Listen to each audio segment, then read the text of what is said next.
Who are we looking at trading for this week? Well, I've got some names for you to consider wheeling and dealing for today. Welcome back to FantasyPros MLB. I'm Chris Welsh, and I'm glad you're here. Today's video is brought to you by So Rare, the digital card collecting fantasy game where the next era is yours, but I will tell you a little bit more about them later. I'm throwing some names your way.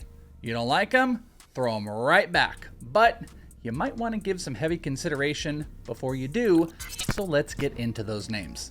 First up, Cincinnati Reds first baseman Spencer Steer. Steer isn't who you think of when you think of the scorching hot Reds, but he still might be one of the most underrated bats in that entire lineup. Steer got 11 homers, 8 stolen bases on the year, with an over 270 batting average and a sub 20% K percentage. Pretty sweet.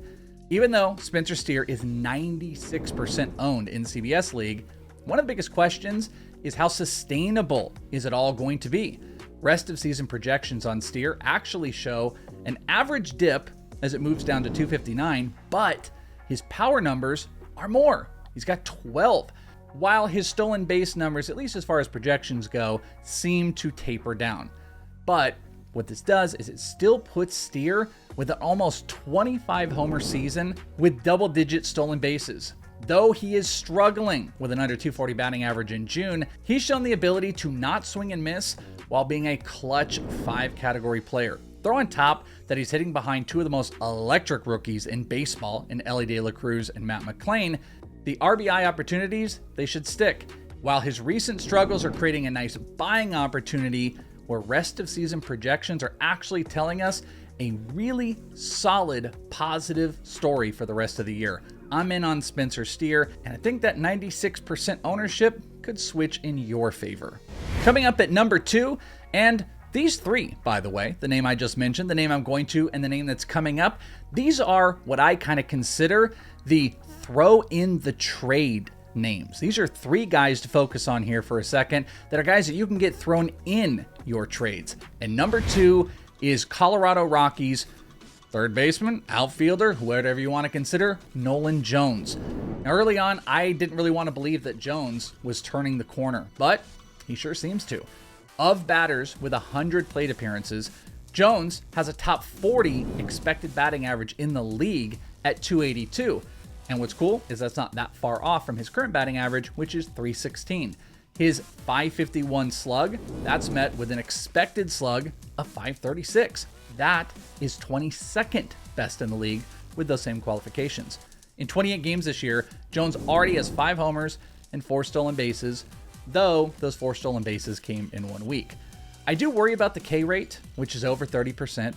The damage is coming from sliders and curves, where he's got like a 31% K rate against sliders and around a 50% K rate on curveballs, respectively. So he's gonna have to adjust there. But the barrel and hard hit is exactly where we want it to be, as well as many of the other expected stats as I kind of rattled them off. Lastly, this is lazy, but Colorado, man, it's where you want to be.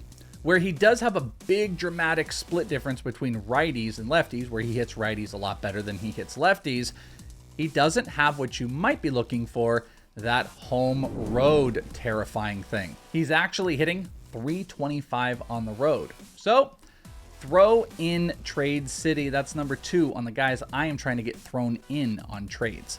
Number 3, and we're not done with the whole trades, this is just of the throw-in package, Ezekiel Duran with the Texas Rangers. Like Steer, Duran might be one of the most underrated bats this year. Though on CBS, he's only 72% rostered. Duran is hitting .312 with 9 homers and 4 stolen bases. Though his BABIP is running high, which would usually be a pretty good indicator of like regression, his expected batting average stabilizes to a point that we can believe much of what we're actually seeing. He's got an expected batting average of 285, a slug, which is around 520, but the expected 510. So it's kind of like Nolan Jones. And he's got an expected WOBA in line with the current rate as well.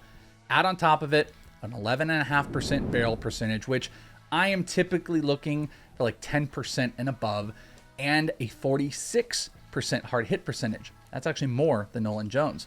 Duran has the underlying metrics to justify that he can continue producing at this pretty solid level. Anything else to love? Well, Duran has hit over 300 every month this season and is hitting over 300 against both righties and lefties. That's floor, baby. Duran is a great throw-in piece to a trade that I want to sneak through right now. This episode is brought to you by SoRare, digital card collecting, where you own the cards, be it just common cards or specially numbered cards that go all the way up to 101s. Those are yours to keep, trade, or sell. But the card collecting isn't where it stops, because you take these cards and put them in weekly lineups into tournaments to win real prizes. Your lineup goes as far as you want it to. You can take the cards you get when you sign up, or you can hit the marketplace and bid on your favorite stars for extra in-game perks and bonuses depending on the rarity. Also, this is a really key point. It's not too late. When I first started talking about SoRare, I was bringing up buying Corbin Carroll. So, hey, solid W for your boy. So you might be like, well, crap, I missed out.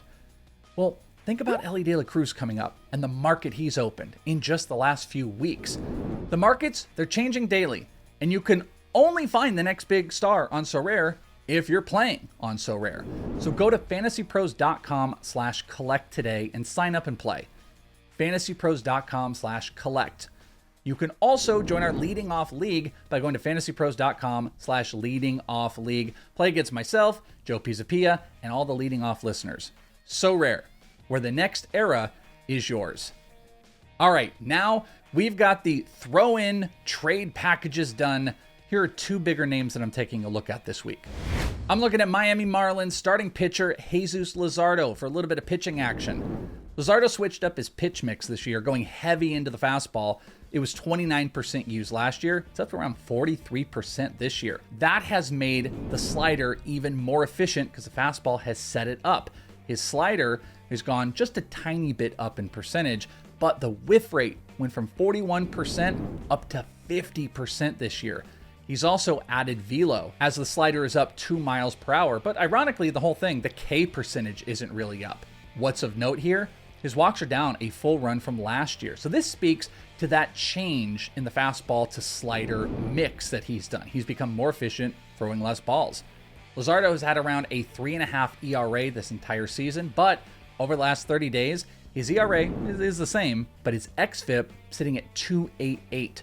Also, speaking of those walks, he's actually lowered his walks per 9 to a little just over 1 over the last 30 days. In fact, you want a bigger one?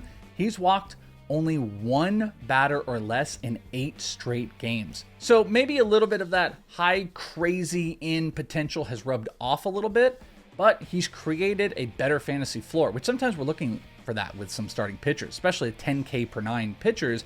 You can get a little bit more floor, it's more consistency. He's had a few blow-ups, but check this out. He has 3 starts with 5 or more earned runs given up since May 21st. That's not great. But prior to that, he only had 1 game all year where he gave up 4 earned runs. All the rest were less. Jesus Luzardo is making all of the right changes. Marlins, they're trying to win games. He is a pretty solid buy because things are turning in the right direction as of June. So I'm looking at Jesus Luzardo to bolster up part of the back end of my rotation. And finally, the big name I'm looking at is Boston Red Sox third baseman Rafael Devers. Now might be a good time to jump in on Devers before things start to change. On the season, he's hitting only .241, which looks good for us as buyers. His OBP, 312, also good for us as buyers, not for anyone that's owning him. Devers, though, still has 18 homers and 60 RBI, which isn't going to make him crazy low, but we use to our advantage his June. He's been struggling. Average hovering only around 230, which might be enough to get owners to talk a little bit more. Here's a good part. Devers has a BABIP 60 points lower this year than his career number. That is some serious bad luck. His XBA, expected batting average, 273. That's 30 points higher than his actual average. In fact, his XBA is higher against every single pitch category that he faces this year. He's top 8% in the league in hard hit percentage, top 11% in xWOBA, and top 15% in barrel percentage. More on his power, he's got around a 450 slug, but an expected slug, about 100 points higher, 545. That's 5th best in the league of qualified batters. On top of it all, he's still walking at the same rate, still striking out at the same rate. These are all great recipes for a stud by stew, if you will. This is what I'm into. You're still giving up some things, no doubt about it, but the owner might just look for depth in a few spots and get out from Rafael Devers. There's some good stuff. We're looking for the better stuff. We're buying Rafael Devers. There you go, friends. There's a couple players that you can get some throw-ins in some trades and a few bigger names that you can focus on. If you dig the players that I mentioned, drop a comment below. If you have your own players, your own trade ideas, drop a comment below. Fantasy Pros is always looking to give. So make sure you subscribe and comment to the video, and you might have the shot at winning a premium account with Fantasy Pros. There's tons and tons of perks, some of those powerful tools in fantasy, all just because you subscribed and made some cool comments. That's it. Do it. Follow me on Twitter at @IsItTheWelsh, and I will talk to you next time right here on Fantasy Pros MLB. Thanks for hanging out. Peace.